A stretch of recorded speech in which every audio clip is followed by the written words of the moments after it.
వారి రుచులకి స్వాగతము. ఆనపకాయ పెసరపప్పు వండుకునే విధానము.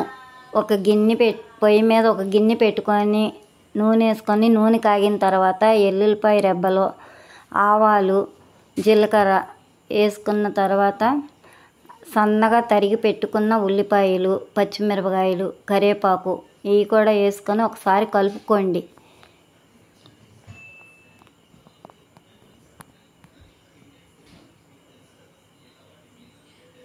కొంచెం మగ్గిన తర్వాత ఆనపకాయ ముక్కలు వేసుకోవాలి. నేను ఒక 10 నిమిషాలు ముందుగా పెసరపప్పు నానబెట్టుకున్నాను. ఆ నానబెట్టుకున్న పెసరపప్పు కూడా వేసుకొని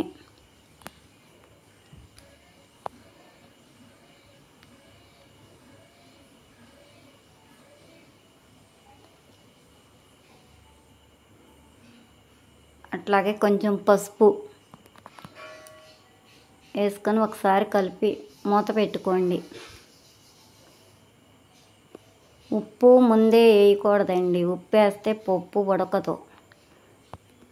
కొంచెం మనం పప్పు ఉడికాక దింపే ముందు వేసుకోవాలి.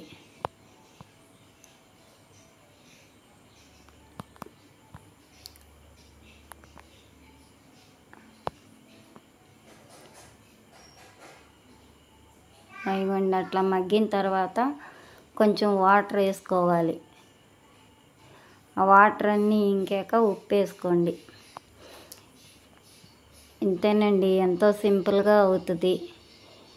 మనకి పెసరపప్పు ఆనపకాయ కూడా వేడి చేయకుండా ఉంటుంది, చలవ చేస్తుంది. దీంట్లోకి నిమ్మకాయ పచ్చడి, పండు మిరపకాయ పచ్చడి, చారు చాలా బాగుంటుంది.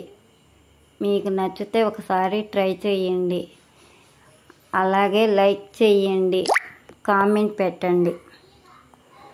ఇంతేనండి, ఎంతో సింపుల్గా చేసుకోవచ్చు.